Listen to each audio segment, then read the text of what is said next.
Assalamualaikum warahmatullahi wabarakatuh. Salam sejahtera untuk kita semua, teman-teman yang saya cintai.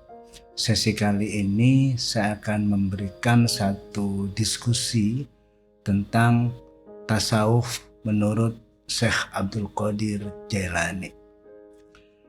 Saya tidak akan memasuki perdebatan apakah tasawuf itu berasal dari Islam atau dari ajaran-ajaran agama terdahulu.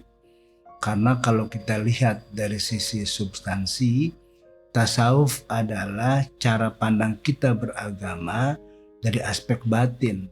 Sementara kalau cara pandang kita dari aspek fisik, itu melahirkan ilmu fikih. Teman-teman yang saya cintai, menurut Syekh Abdul Qadir Jailani, kata tasawuf itu sendiri memiliki makna yang sangat mendalam. Kita tahu kata tasawuf dari bahasa Arab terdiri dari huruf ta, sod, waw, dan fa. Jadi ada 4 huruf di situ. Syekh Abdul Qadir Jailani menjelaskan huruf pertama tasawuf yaitu ta itu kepanjangan dari tobat. Dan tobat beliau membagi ke dalam 2 bagian besar. Tobat secara lahir dan tobat secara batin. Tobat secara lahir adalah upaya pembersihan diri dari sifat-sifat lahir, dari mulai sifat tercela ke sifat terpuji, dari mulai hasad ke positive thinking, dan seterusnya yang sifatnya lahir. Tobat batin yaitu upaya membersihkan hati kita, hati yang cenderung berpikir tidak baik. Karena hati sering sekali dipengaruhi oleh diri kita, oleh nafas kita, sehingga hati menjadi kotor.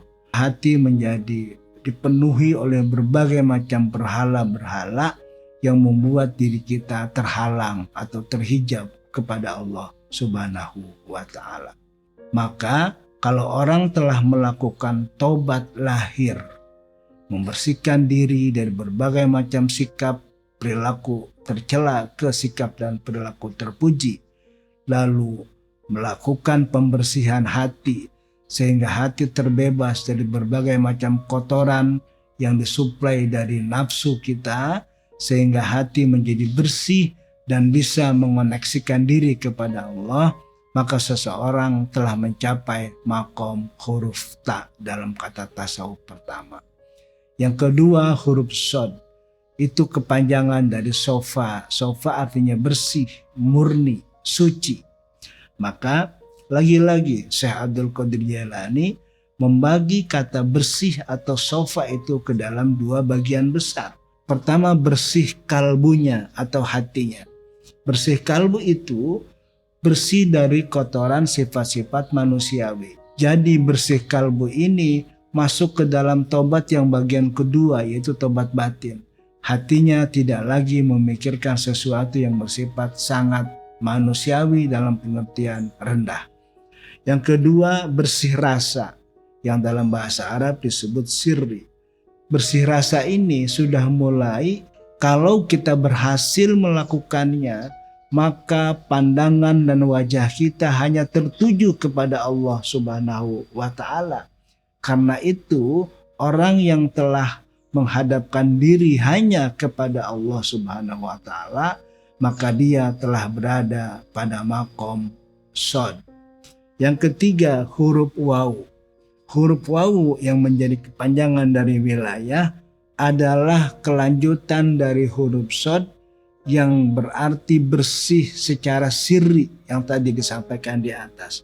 Karena itu ketika seseorang berada pada makom huruf waw, maka dia telah berhasil menghilangkan berbagai macam sifat-sifat kemanusiaan yang cenderung kepada keburukan. Dia telah mencerminkan sikap dan perilaku Allah di dalam kehidupannya. Pada makom waw, maka seseorang telah betul-betul memahami firman Allah yang berbunyi, wa qul ja'al haqqu wa zaqal batilu innal batila kana zahuqa. Katakan ya Muhammad, kata Allah dalam Al-Quran, telah datang al-haq dan telah sirna kebatilan. Itu artinya yang ada hanya Allah. Karena al-batil itu adalah sesuatu selain Allah yang merupakan makhluk Allah.